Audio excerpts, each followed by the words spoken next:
And we're back, and it's COMP2068. That's for the winter 2016 semester. We're advanced web programming, and it's week 4, lesson 4, part 1. I can't believe it already, week 4. A month's gone by, and let's talk about what we're going to do today. So a couple things. One, we're going to do this little lab, and it's due by the end of day. So it's replacing our quiz because we did that little survey. So by the end of day, that means like midnight tonight, this Express app that we're going to build, and it's going to be deployed to your choice of Azure or Heroku. It's up to you, or maybe both if you want to challenge yourself. This is what it's going to do. So what I need from you is to use the Express generator, which we haven't talked about yet. We're going to format it in the way that we like, right? So we can talk about how we move things around, move the files, kind of describe what this whole thing is. That's what is an Express generator anyway. And once we get all that piece done, right, deploy on Azure. My goal for the end of the day is to deploy on Azure or Heroku. And then whatever I'm doing, and if you're smart, as we go, you set up a file called something like COMP2068 lab 3, right? Just saying, right? And then we're done, submit.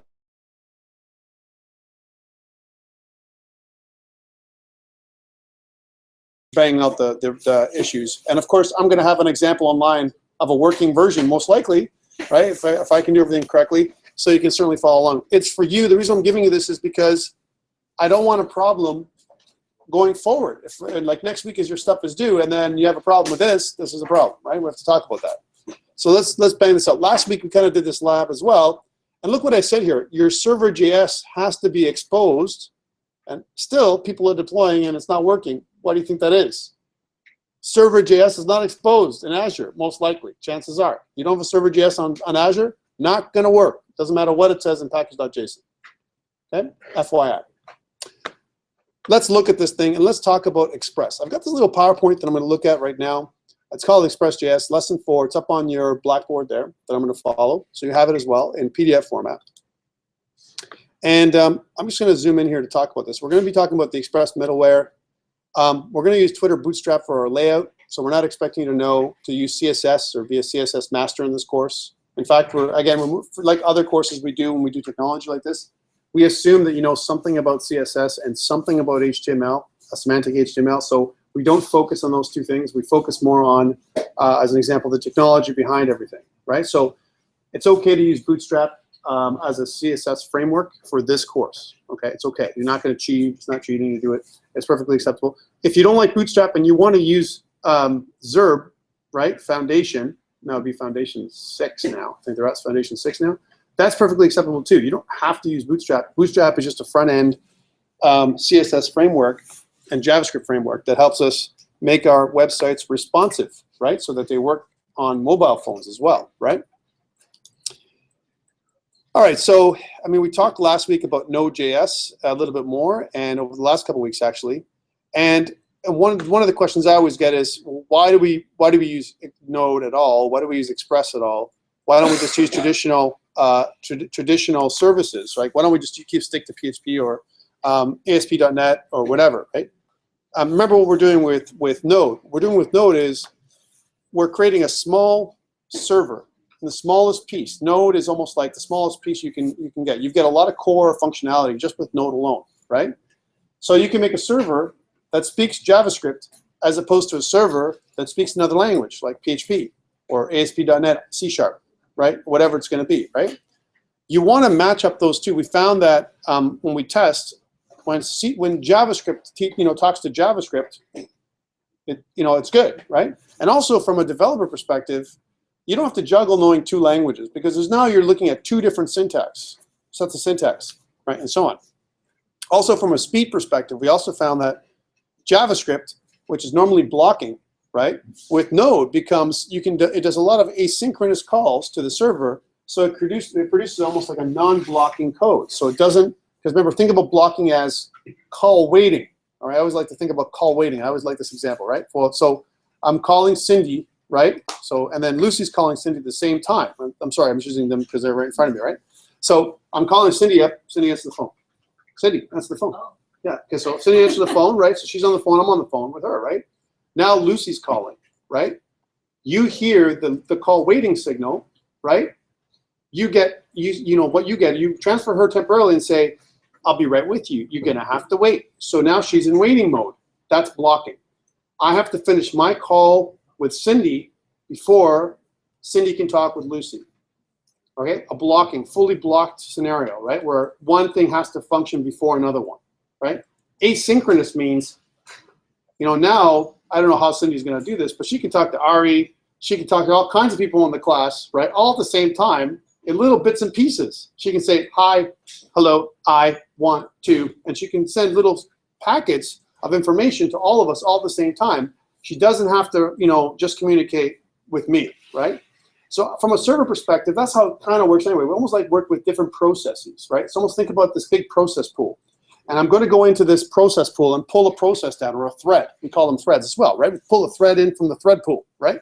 And I'm going to take the thread. Whenever I connect with Cindy's server, she's the server, I connect with her, right? As an example, I take a thread from the thread pool.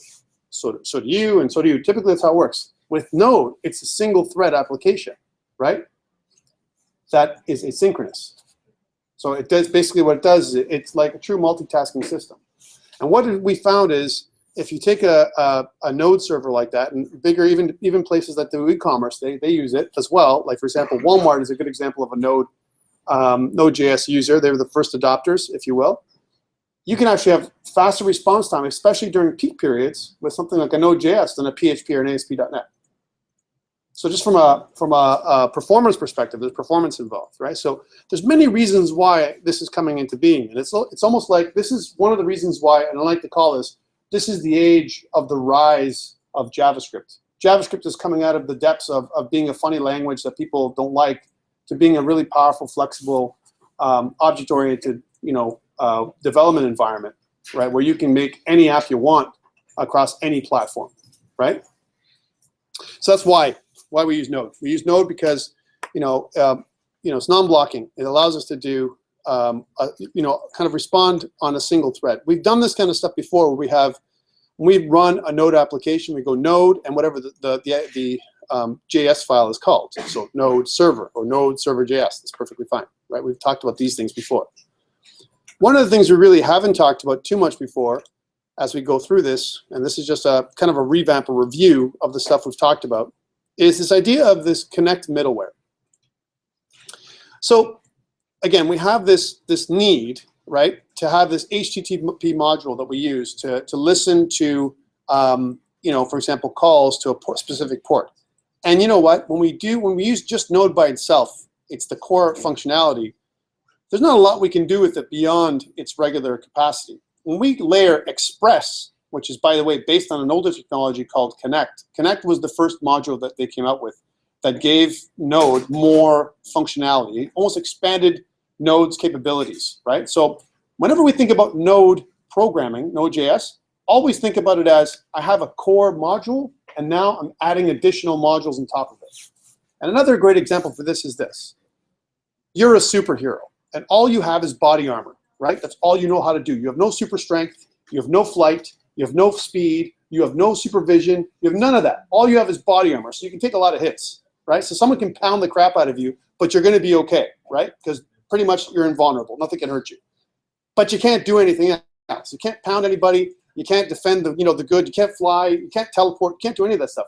It's almost like that's what Node is. So imagine if I have a modular hero, Node.js, and I add on flight. Now he can fly too, right? He's not just invulnerable, but I can fly as well. It's a module that I've added on to the superhero to give him more superheroic powers, right? That's why I look at it when I think about Node, right? Or, you know what? I'm going to add in X-ray vision because I want to look through buildings and maybe other things, right? So X-ray vision, right? So that gives me more power, right? That kind of stuff. Or maybe I want to get something else like teleportation because I'm always late, right? And my hero wants to be on time to save, the regular people, right? The mundanes against the evil, villains, right? That kind of stuff. So of course we have some other kind of, modules we add on. So that's Node. Think about Node as like the bare basic module, like bareback. Like we're talking about like nothing. There's nothing there, right? And then there's some core functionality. As we add additional modules on, right? Express being one of the most popular modules to add, right? You gain functionality. You gain superpowers, right? That's how you have to think about it. Okay. People don't understand that. They're like, why Express? Why am I using Express? What is Node and Express the same thing? Yes, Node is the base module, and I'm building Express on top of it. Right? I'm actually expanding Node and extending it, so now it has more superpowers. Okay. All right. So the Connect module is the piece that Express was built on, and what it allows us to do is create this tighter little connection. It looks just like this. This is what Connect would look like, and as you can see, it looks very Express-like, right? Just like when we first built our Express module last week, we did it just like this. We created a connection. Instead of Connect, it just said Express. var would be equal to Express, and then we listened on port 3000, and then we have some routing that we would do with app.get as an example to listen for any kind of GET request to get the website, and then we would route them to the correct place. So that's what we do with Express. And you could do this. You could actually do npm install -- save connect. But again, we don't use connect anymore because it's the old way of doing things. So this is where Express came from, right? I'm just going to skip down here a couple ways, right, until we get to this Express stuff. Okay. And this is really good. It comes kind of right from the book that we're using. And there is a book. What's the book? Anyone know? There's actually a book that we use, right? And some people ask, Tom, what's the book that we're using? Is there a book with this course? Absolutely. And if you remember the outline that we had at the beginning of when we were together, the first day, let me show you that outline somewhere. Here's my syllabus for winter 2016, right? If you look at the outline, in the outline itself is a book that's called Mean Web Development from Pact. That's the one, 2014. If you actually look that up, and you can also buy from Pact. It's not very expensive. It's like $10 or something like that, right? It's a really good book, and if you follow the examples in the book, I'm actually following one after the other. I'm actually building on the examples that they've got in the book. So there is a book. If you ever wanted to look and see what the book is, that's the book. It's called Mean Web Development from Pact. And if I was to look it up and give you an example of what it looks like,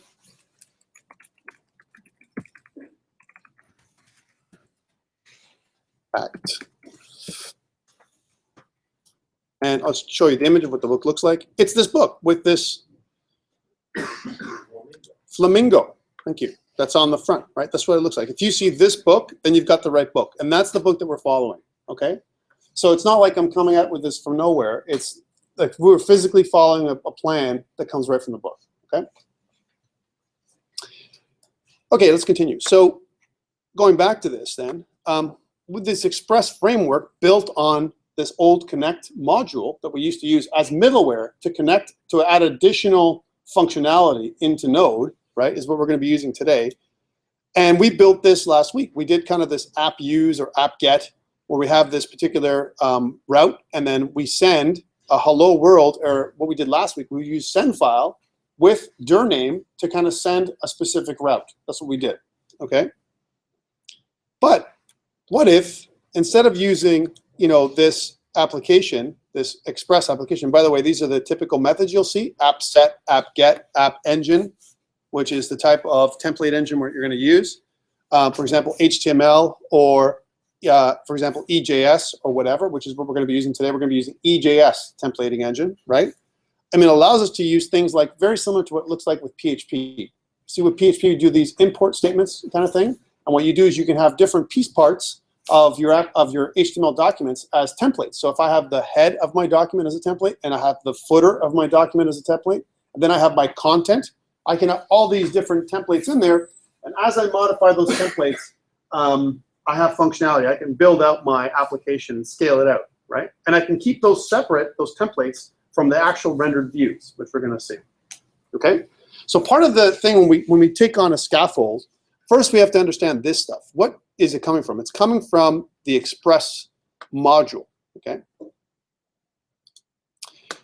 The other place to check is online. If I go to Express, just from a documentation perspective, and if I go to getting started, notice that there's a space here for Express generator. So let's follow these steps, because hey, we're making the lab today. FYI, hint, hint. Let's do it together, peoples, right? As opposed to doing it later on. So what am I going to do first? Well, there's a couple of approaches here, but I like to use my Express generator in my own folder of my own choosing, my own name, right? So I'm going to create a folder in here, new folder, and I'm just going to call this thing COMP2068, right? And we're going to call this Lab 3, right? Just to, you know, give you hints on what to do here to get full 100% on the lab, right? Okay, cool. Here's Lab 3, and I want to put my express generator to work in there, right? Okay, we're going to talk about that in a second. First, let's go back to this and take a look at stuff what we need to do. I need to install the express-generator module in the global scope, right? Just to be sure that I have the latest version, I'll do it with you. All right, so let's take a look. It's probably going to screw me up, but hey, why not, right? So it's npm install, right, express-generator, and then -G for global. Right? That's what you want to do in the global scope. So it's going to go out there, grab the latest Express generator. Notice my version is 4.13.1. Right? You should be the same, right? Then what I can do is, notice that it says Express-H, the next option. Well, H stands for handlebars or Hogan, right? This is the other one. I think it's HBS is handlebars. EJS is -E, right? And this is the one I want. So I want to say Express- and then the type of templating engine. I want to use EJS, so we're going to say E for EJS, okay? You can also choose other things. For example, things like if I want to use SAS and Compass for my CSS, and there's other things I can do, right? I can also use the -F switch when I use the Express generator, so I can force it on a non-empty directory. If I want to force my folder structure on a non-empty directory, it'll force it on, it'll actually put it in there and overwrite everything if I really want to. Not a great idea, but sometimes necessary, okay? The most popular one, the default engine, if you just put in Express, just by itself, Express, right? The default engine is Jade, which some people really like because it's very simple, right? I'll tell you that for me, I prefer EJS, and the book that we're using is also using EJS, and that's why I've chosen that, okay? Not because you can't choose another templating engine like Jade or Handlebars or something else. Especially if you're used to using a templating engine, an HTML templating engine before. By the way, Handlebars came out, you know, before. This is something that just we're using here in Node.js. So here's what you can do. You can say, if you have if you don't have a working directory, you can make a directory called My App. So if I say express My App, that's going to make a new folder, let's say on your desktop, called My App, and using the Jade templating engine by default, because I haven't specified -E. If I don't say -E, it's going to put Jade in there for you, and that's wrong. We don't want Jade, right? So that's the thing we have to do. And I could also do, once we've installed Express, we want to do an npm install. npm install is going to take all the modules, the node modules that are included in the default package.json file that's included with my Express generator, and download them and install them into your application. Because other than that, right, they will not be included in there. So if you're someone who hasn't done an npm install, that's why Express is not working for you, right? You can't just run Express and expect it to work off the cuff. Now there's different ways to run it, and we'll talk about this. And there's also some structure. Look at the code structure here. So I've got my app.js, which is exposed. Does Microsoft work with app.js? No. So this will not work. And that's why you're having troubles, people, right? If you try and log on to Microsoft and make it work, there's occasion where this will not work. You have to configure it a little differently than this. Who was successful with this structure as is on Azure? As is, it worked, right? Sometimes it won't. Just FYI, right? And for that, what I'd like to do is pull out the www file. It's not a JS file or anything. It's just a www file that's in our bin folder. Pull it out and call it server.js. That is a safe route. And in order for us to do that, we have to do some renaming of paths. All right, just ahead of time, just letting you know this is what's going to happen. I have to rename my path names because it's going to point to app up a step, right? It's going to say go up a step and get to the app, right? App.js. Well, I'm not going to be up a step. I'm going to be on the same level.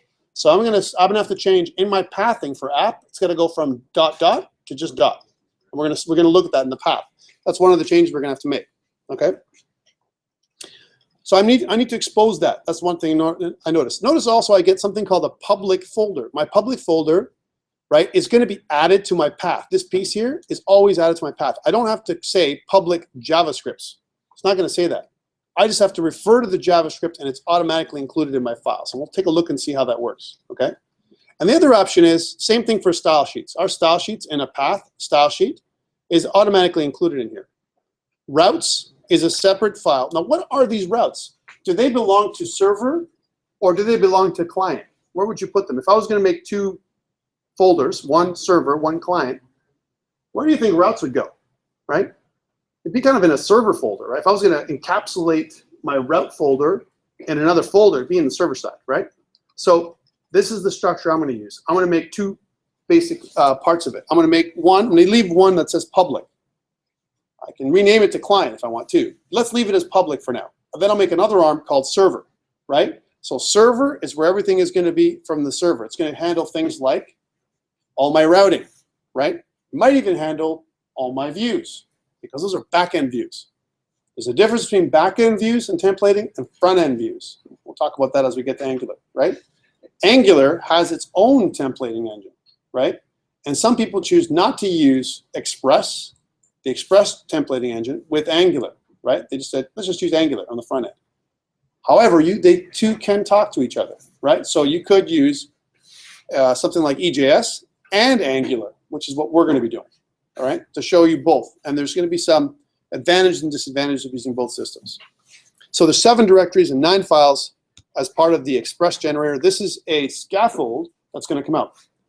One other thing, I want you to notice that TypeScript is not being used here, right?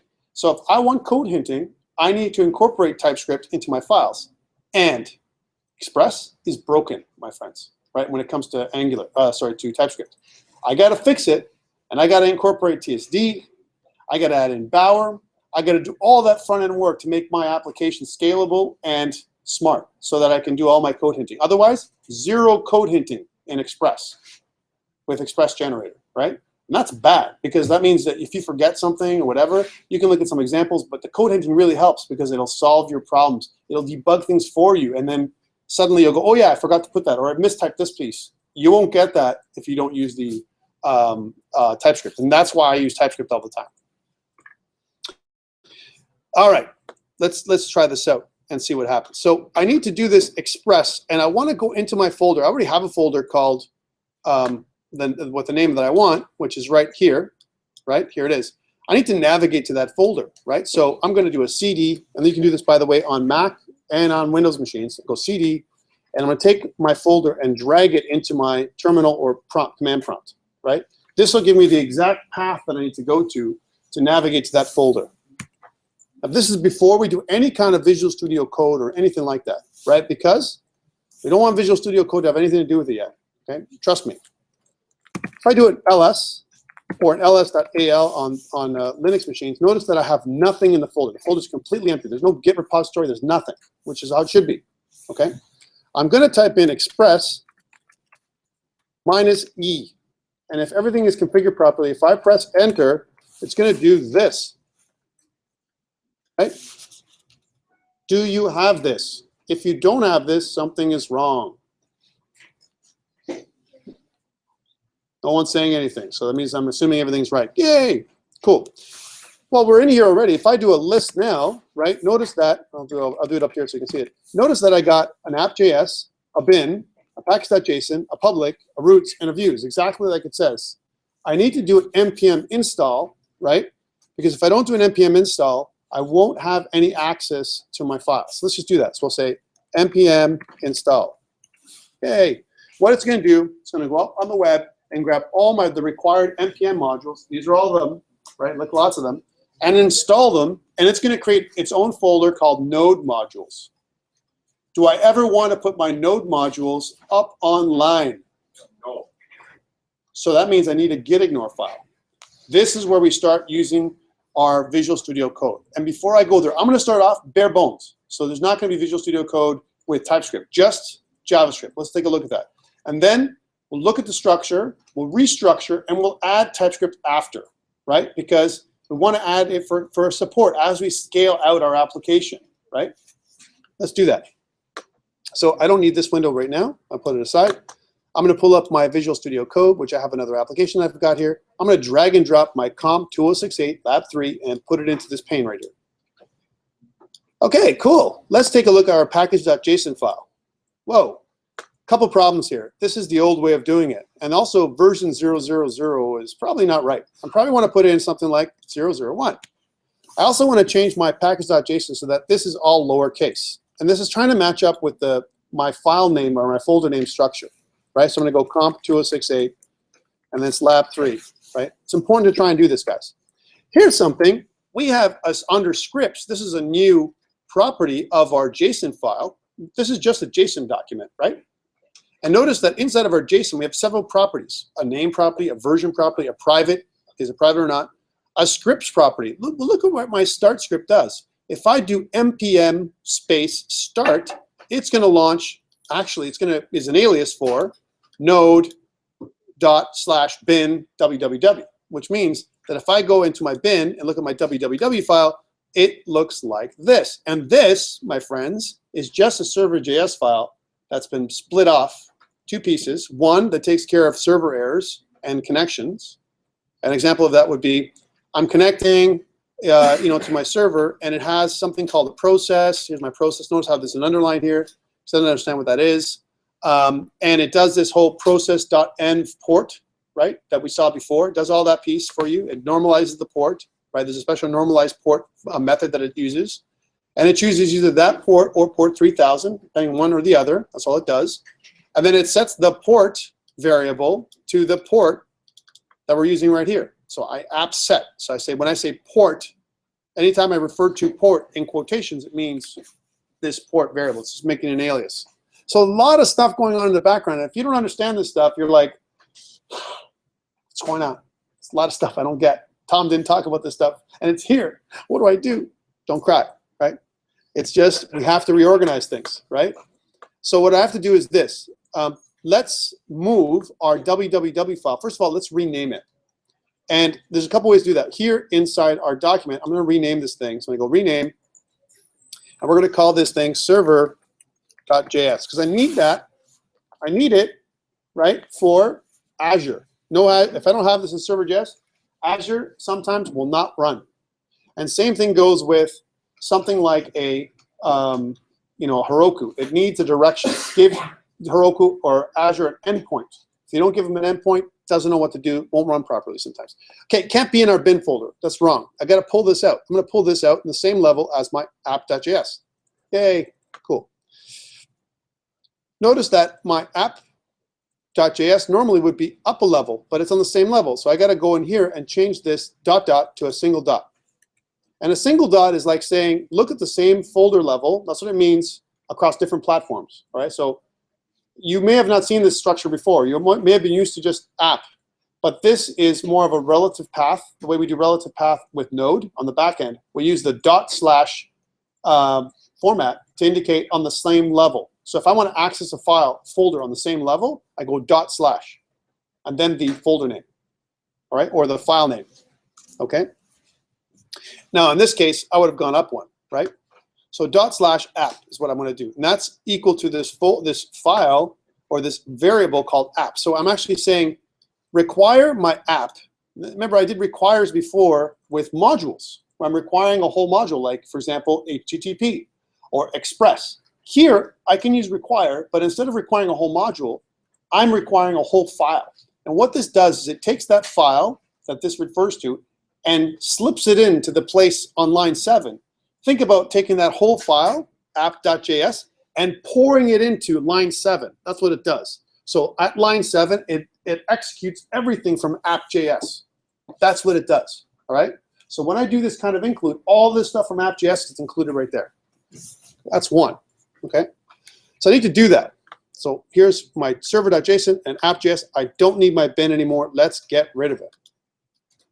So I'll highlight my bin, right, and then delete. Cool. All right.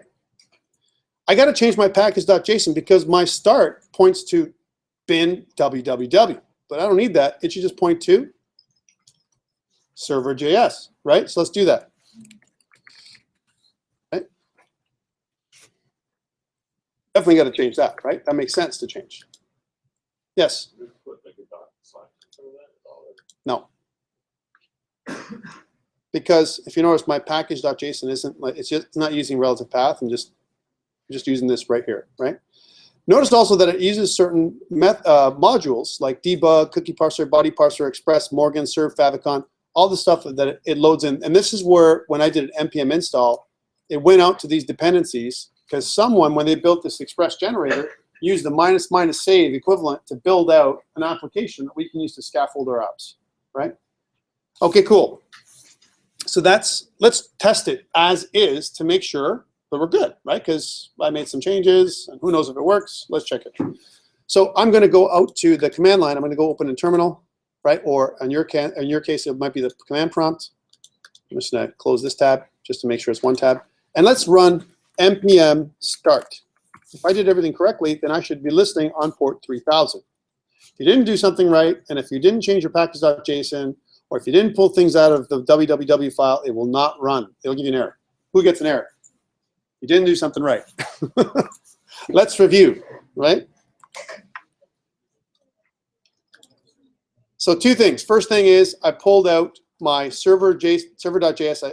I was inside my ./bin folder, right? Under the name www. There was no JS extension. It just said www. I just renamed it to server.js and pulled it out. And then I changed this on line 7 of server.js, the new server.js file that I created. I changed the var app declaration to, instead of the double dot, it looked like this. I changed it to a single dot like this to point to a file that's on the same level. Okay, that's what I did. I had to do that in order for it to work. Okay.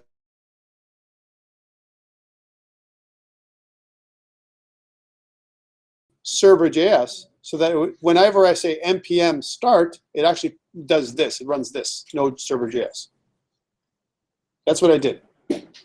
Are you guys clear? Cool. All right. If it runs here, right, our first test, as is, we should deploy as is, right? First, let's test it locally to see if it runs, and I should see express. First thing you should see when you run this thing is express. That's all it says. Let's take a look at that. So I'm going to go up into Chrome here, and if I run this locally here, if I just go npm start, and if it runs properly, or by the way, here's another thing you can do. You can also do something like nodemon. If you're used to doing that, both work well. If I go here and I go back to my files, and if I go localhost 3000, I should get express, welcome to express. Do you get this? If you don't get express, welcome to express, something is wrong. This is using the express generator.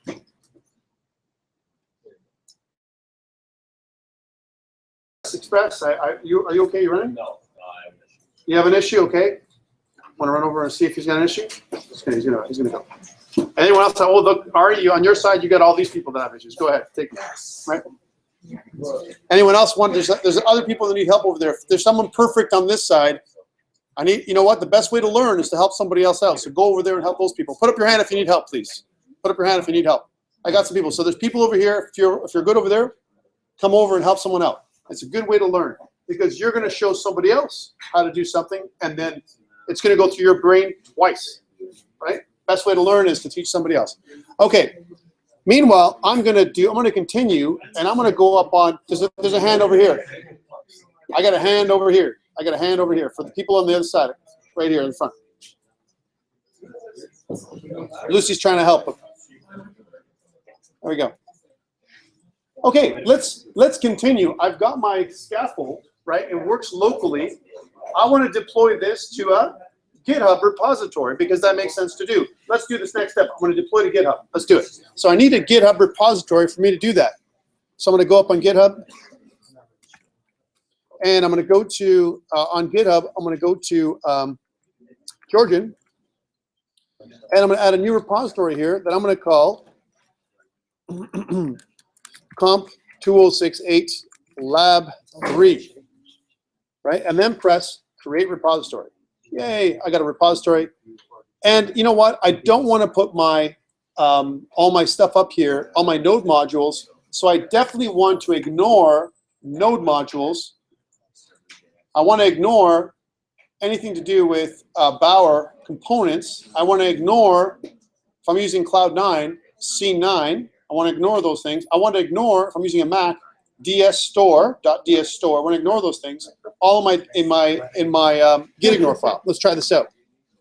So inside my folder structure, here in the root, I'm going to go make a new file. This is my first one. And I'm going to make this a gitignore file, right? Here's my gitignore file. And my gitignore file, I'm going to put in node modules. I don't want to have any node modules up on Git, right? GitHub. I also don't want anything to do with Cloud9 or dsstore. If I'm using a Mac, I don't want anything like that to happen. Also, Bower components would be bad. If somehow Bower components got slipped into my modules, I want nothing to do with it. All right. I also, just to prepare, I don't need anything so far on the front end, but I will. I know I'm going to use Bootstrap, right? So I know, knowing that I'm going to use Bootstrap, I'm going to add a Bower RC file in here. Bower RC tells Bower, which is my front-end dependency manager, to get things like jQuery and Bootstrap and Font Awesome and everything else. It tells us where to put them. Where do I want to put my stuff? Do we know yet? We don't know yet. So using a Bower RC at this time, if I typed in a Bower RC, where are you going to put your front-end dependencies? You don't even know the scaffold yet, right? So let's learn the scaffold. Is my way of telling you. Let's wait for a second, okay? So I'll save. I'm going to go over here. I'm going to stop. I'm going to stop serving, right? Notice that my favicon is giving a 404 because there is no favicon, right? I don't have a favicon. We could add that in later. Okay, let's go up on GitHub and deploy there. So git init. Okay, it's the steps, right? I'm going to clear the screen for a second. Git add dot, which adds everything. Git commit. These are all things you've seen before. -m for message, and we're going to say initial commit, just like we would any other time. Yay, initial commit. Great. Let's get our connection to the repository online. Mine is git remote add blah blah blah, which I'm getting from my GitHub repository that I made. I'm copying and pasting it here in my terminal or a command prompt, and then I'm going to say git push -u for unconditional origin to master. Okay, there we go. Boom. And it's going to take that stuff on my local folder and push it up to GitHub. Right? Let's refresh GitHub to see what I got. Yay. And let's add a README file. Why not? While we're at it, on GitHub, and do a pull to make sure we have a two-way connection. So I'm going to add a README file. And I'm going to say something like, in my README file, it's going to be COMP2068 Lab 3, and I'll kind of put a comment that says example express app using the express-generator for Lab 3, and then we'll say COMP2068.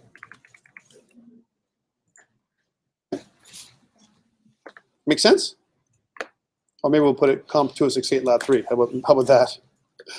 Because that's like, more descriptive. So I'll cut.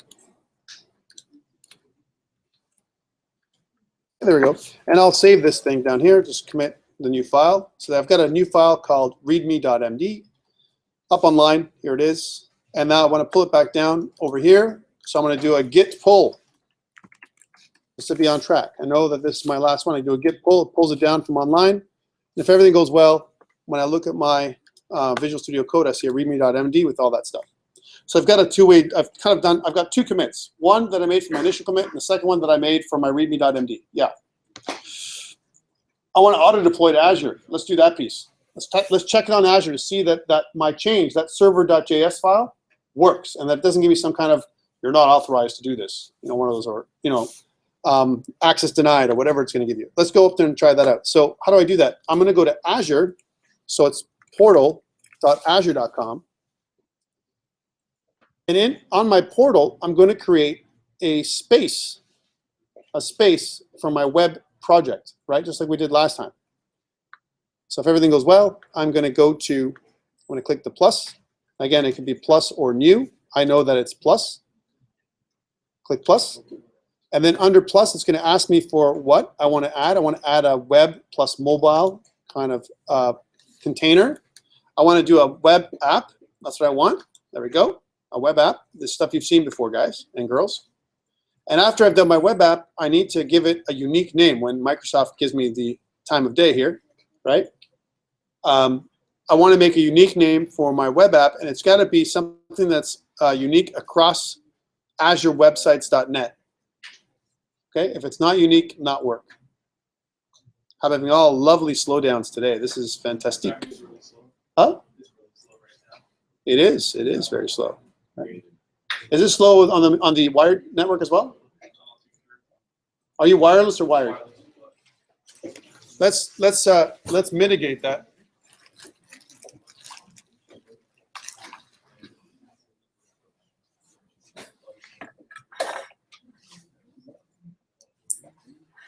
And let's see if I can strengthen the connection without breaking anything.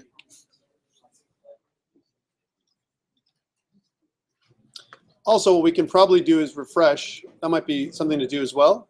There we go. That's a little faster. And hopefully that'll give us more of more space, more speed.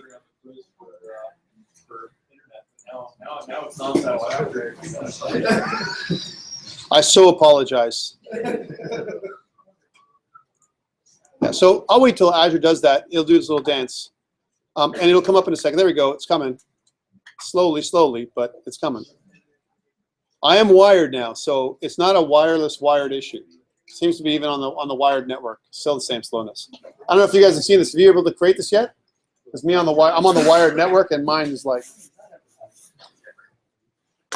Just to test this out to make sure it's not me, another thing I like to do is, and sometimes we have a caching problem, I like to go in incognito window. Sometimes that's required. And this is where I would be having to log in properly. Right? So I'm going to go to portal.azure.com. It's going to ask me to log in with my name. And this is kind of a safe way to do it as well. Right? And my password it's going to ask me for. It's going to take me first to the Hotmail domain. And then it's going to ask me to use two-step authentication to log in, which again I recommend. Two-step authentication. So we'll try this out.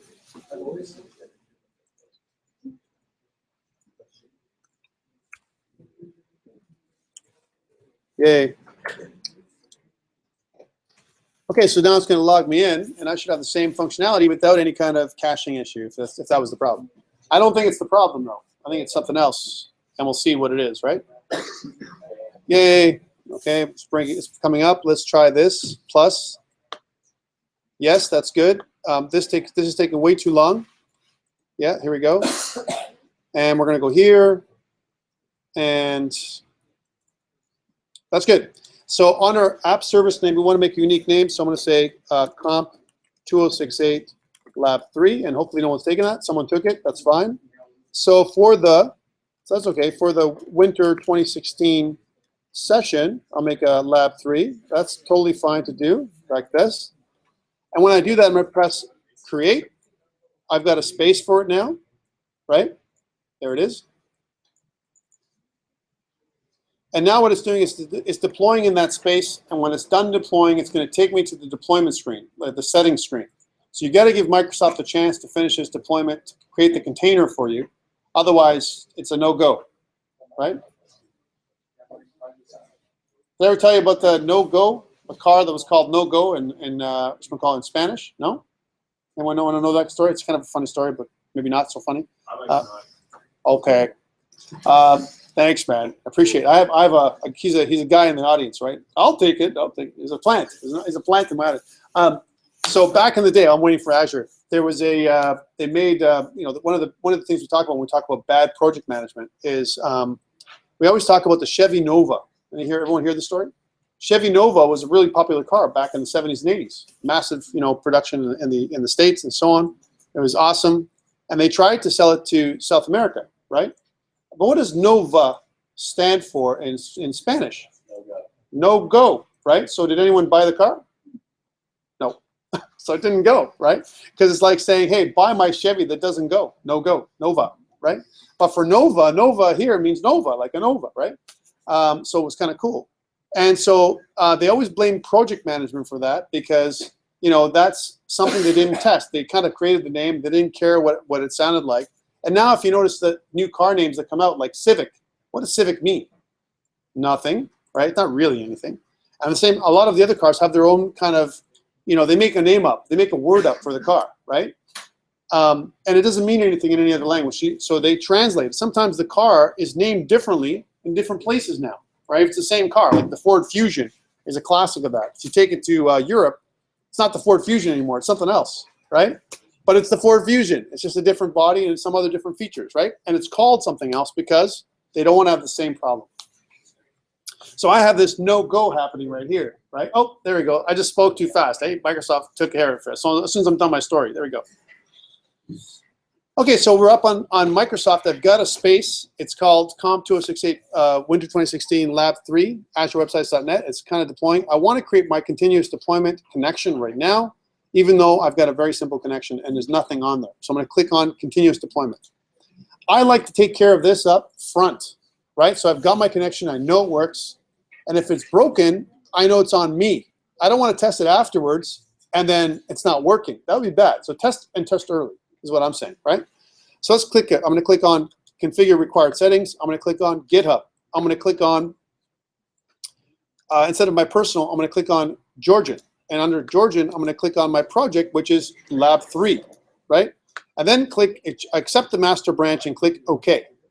If everything goes well, it's going to set up continuous deployment. It's going to go online, grab stuff from my GitHub, and deploy it here. Let's wait till this thing does its deployment dance until it finishes. And when it's done, it's going to take all my files from GitHub and port them over to Azure, the container, the web container that's going to have everything there. Now it says it's set up, but I'm still going to wait till this is done, right? Because I know for sure when this is done, chances are it's working properly. So you have to have a little bit of patience here. So while I'm waiting for Azure to do it, and I'm going to come back to Azure, let's take care of Heroku, because Heroku can do the same thing. Now, there are some challenges with Heroku. Who's able to make Heroku work? Yeah, there's some things that work on Heroku. There's some things to do to make Heroku work, and one of them is to use a proc file sometimes. Proc file is one thing we need to do, and the other thing to do is specify the version of Node. That's what Heroku needs in order for it to run properly sometimes. So those are the two errors we get. Let's go back to Heroku and check that out. So I'm going to go to Heroku.com. I'm going to log in, right?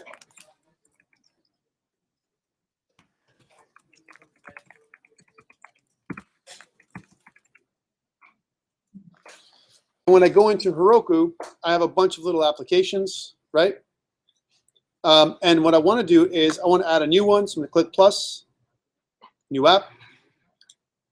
And I want to give it an app name, or you can ask Heroku to do it for you. I want to just make it the same name as before. So COMP2068 Winter 2016, right? And be Lab 3, just to make sure that that's good. And click Create App. When I do that, it's going to go and create a space for my app. Notice that it's done.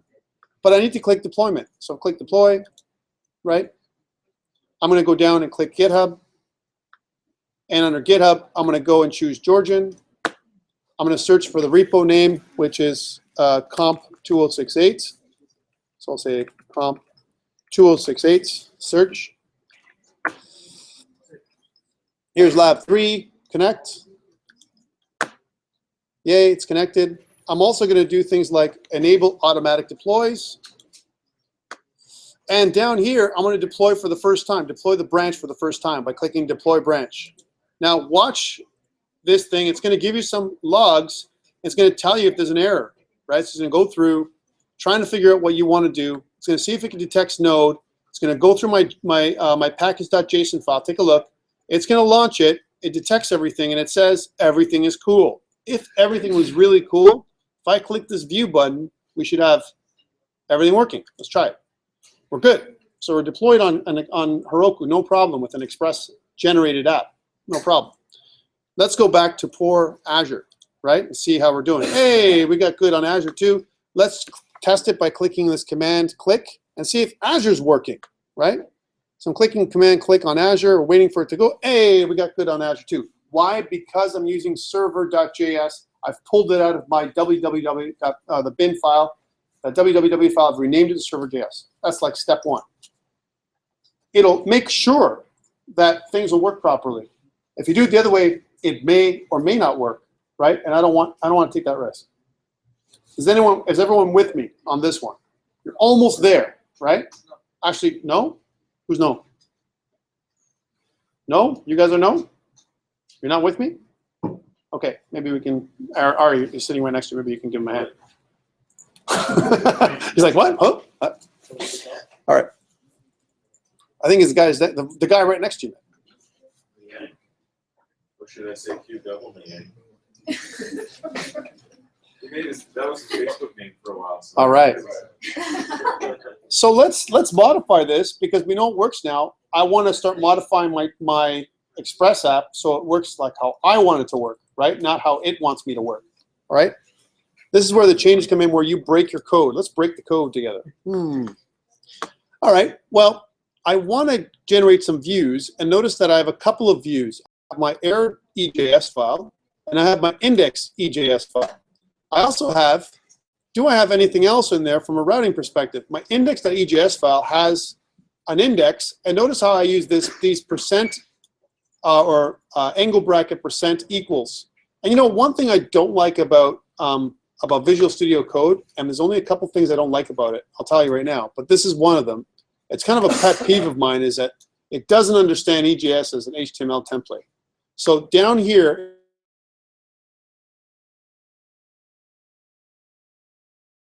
move it to HTML. Please change that. And you have to do it every time you look at it, though. Okay, just FYI. If you move away from this, you won't get the code hinting and highlighting that you normally would get. Yes? Sorry? Can I please do? Sorry. Okay, go ahead. So notice that there is no templating here. All I'm doing is getting this title that's being injected from somewhere. Where is this title coming from? It's got to come from somewhere. So how do I know where it's coming from?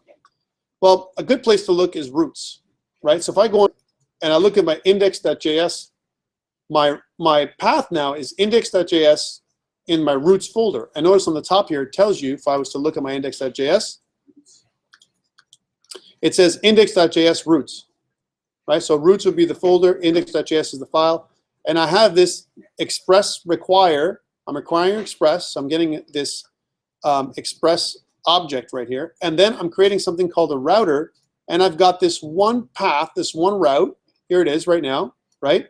Where I do a res render, which is different than res send file like we did last week, right? But what res render requires some kind of templating engine. And so what am I saying? I'm saying, hey, whenever I get this, if I'm going to the main website, my index, right? I want you to use the index view, right? That's what I want you to do, the index view. And I want you to inject into the index view a variable called title with a value, or property called title with a value of express. Let's change this. So to prove that, I'm going to say express on Azure, right? Let's just change that up because we just did that, just to show you that what I'm talking about is true, right? So in here, inside of my route, every time I go to the main route, it's going to pump that out on my folder. Yes. Means you haven't changed anything. Nothing to commit means you're up to date. Okay, so I've done this change, right? I've gone and done this piece right here. I've added this. I have a change now that I've made, right? And I want to see the effect of my change. So I'm going to go back into my terminal, right? I'm going to test it locally first and then deploy it to GitHub. And from GitHub, auto deploys to Azure, right? So let's test it locally. So first I want to go and clear the screen. I want to go nodemon, and I'm running. Let's test it in my browser. So I'm going to go to my browser, and this is the wrong one. I want to look at here, which is localhost 3000, and I want to do refresh. So now I should say Express on Azure. Do you get this? I got it because I made a change. It made a change to my server file. Whenever I make a change on the back end, on a route, on server, any kind of on the back end file, server.js, whatever JS file I want to use that's part of my server, I need to restart my server. If I don't restart my server, I won't get this. Doesn't matter. However, if I make a change to the front end, the views, I don't have to restart my server. An example of that is if I changed my index.ejs, right? That has nothing to do with the back end, right? So therefore, I can make as many changes as I want. It's just a regular, it's like, consider it a regular index.html file, but it's just templated. Okay, so I want to create some templates, and I don't know how to do that. I want to make it kind of like, I want to start incorporating Bootstrap. How do I do that, and what do I do, right? Well, let's take a look at my structure here. Inside my public, I have something called JavaScripts. Inside my JavaScript is nothing, and my style sheets is nothing. I got a style.css. There it is. Here's my style.css. Gives me a little bit of style, right? When do I access this style.css? This is the hint that you want to see. Let's take a look at my index.ejs. Notice that my style sheet says style sheets. Hey, where the hell is public? I don't see public anywhere because public has been added to the path. And where do we see that? We see it on, this is what I'm saying, understanding the scaffold. You have to understand all the piece parts. Here's a piece part you have to understand. Go to app.js. Under app.js, these are all the modules that we're requiring for my little app. Notice that I also require some roots. Here's my root and my users, which I don't need right now, right? My express object right here, right? Notice I get no code hinting. One thing I do is add in a couple things. I say views, add the views to my path. So path join the word views, the folder views, and add it to my regular path, right? So whenever I say views, right, I don't have to really say views. EJS is included in my path. So if I just go server, I know that it's going to hunt inside my files to find index.ejs or whatever in my path. It's included in my path. I never have to go views/index.ejs. I never have to do that because of this. Therefore, likewise to this, I have another thing where I do an app use, and I can set up something called an ecstatic path. Here's a static path where I use the whole path join mechanism to join my directory name, which is my regular path, my relative path, with the public folder, which means I never have to mention the public folder ever. Hey, this is a great place to put in all of my front-end requirements. I could put them in JavaScripts, right? So all my JavaScript library, I can put them in JavaScripts. Or I could make another folder called lib, just like we've done before, right? And put them inside public JavaScripts lib. Or I could rename JavaScripts and call it something else. Scripts, right? Public scripts, like we've been doing before. We've been scripts and content. We can switch those out. It's up to us. Nothing's pointing to that right now because it's front end, right? Front end, and that's the difference. People can't get that because, what do you mean front end, Tom? Because, you know, it says JavaScripts, but that JavaScripts refers to the stuff that's going to be used in a browser, not on the back end. The back end stuff is inside my routes. It's inside my index, my server.js and my app.js. That's all the back end JavaScript right now. There's nothing else really that exists, right? So when I say JavaScripts, it refers to front end, the stuff that's going to be displayed in my files and folders. Okay, now knowing that, this is a great place to put my Bower RC file into place and rename some of these folders.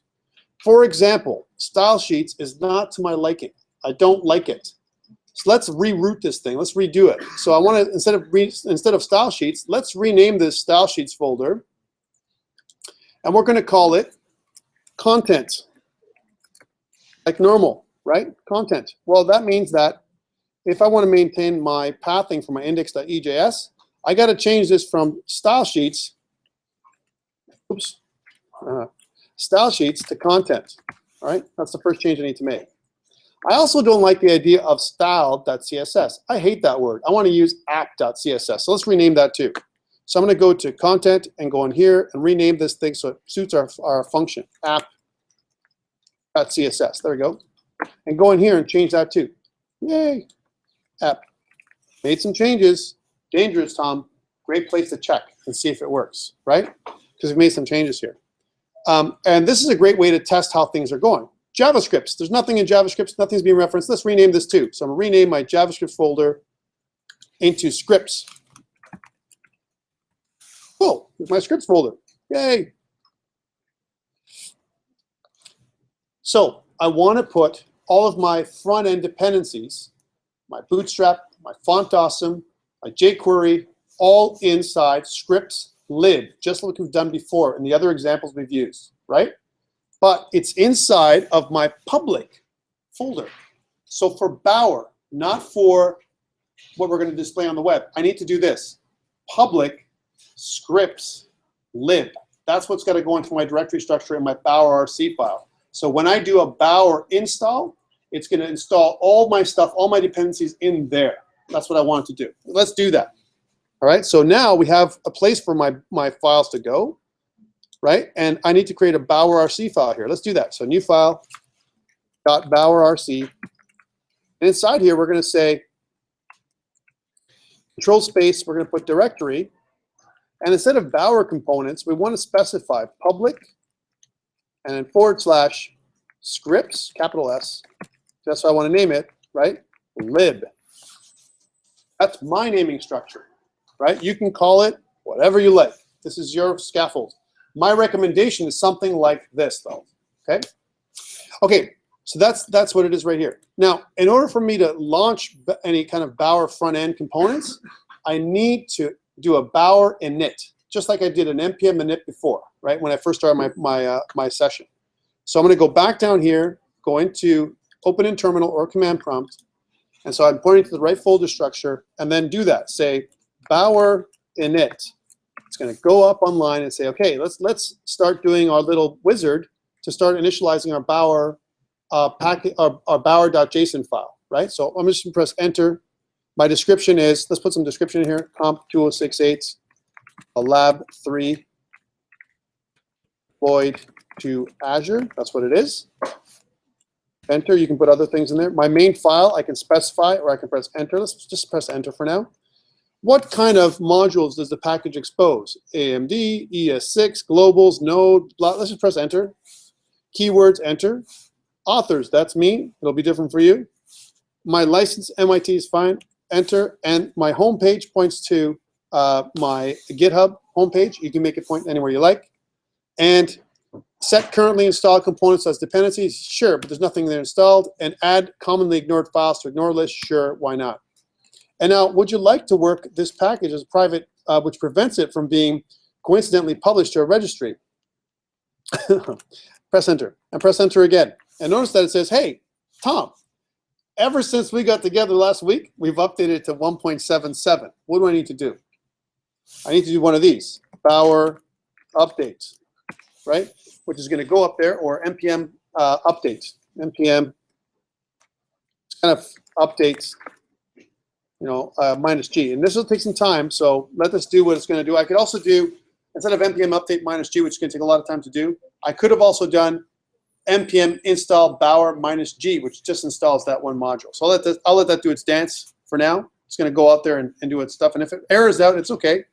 And it might, because I'm trying to do stuff here locally on the school, and it may not work properly. So let's just do its thing. So what have I done? So I've created a folder. It's going to go out and create a folder eventually. I've created a Bower.json file here while it's doing this dance. And the Bower.json file is a registry of all my front-end dependencies. And it's going to put things in the proper place. It knows, using the Bower RC file, that I'm going to put all my stuff inside my public scripts lib, right? I don't have a lib folder, but that's where it's going to put everything. But that's everything. That's including my CSS files. Everything is going to be in there, and I'm okay with that.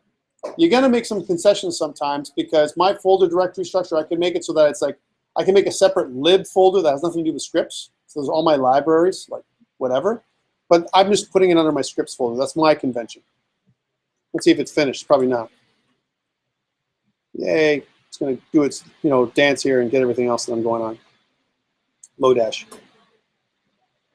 So this is a great space to take a short break, right? Because we haven't taken a break, and we're sitting at 2:46. Let's take a short bio break while I'm updating my npm modules. And when we come back, we'll continue.